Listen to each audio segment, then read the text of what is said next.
Hyundai Capital America, the financing arm of automakers Hyundai and Kia in the United States, has agreed to pay $334,941 to settle allegations of illegally repossessing the vehicles of military service members. This settlement was disclosed by the U.S. Department of Justice on Wednesday, following filings in a Los Angeles federal court. The case, spanning from 2015 to 2023, involved 26 vehicles whose owners had secured financing before entering active duty but had their vehicles repossessed without the necessary court permissions as required under the Servicemembers Civil Relief Act, SCRA. One highlighted instance was the 2017 repossession of a 3-year-old Hyundai Elantra owned by Navy Airman Jessica Johnson, who was active in service but not deployed at the time.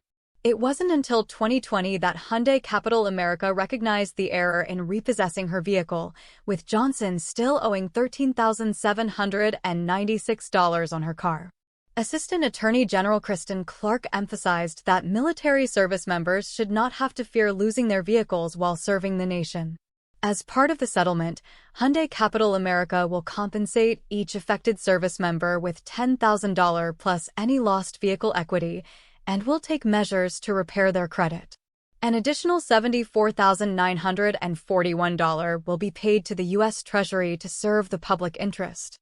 Hyundai Capital America, headquartered in Irvine, California, stated that it values its relationship with military families and has taken further steps to comply fully with SCRA requirements. This legal action is part of a broader effort by the Justice Department to enforce SCRA protections, following similar settlements with financing arms of General Motors, Nissan, and Wells Fargo in recent years. The case is officially recorded as U.S. v. Hyundai Capital America at the U.S. District Court for the Central District of California, under case number 24-03818.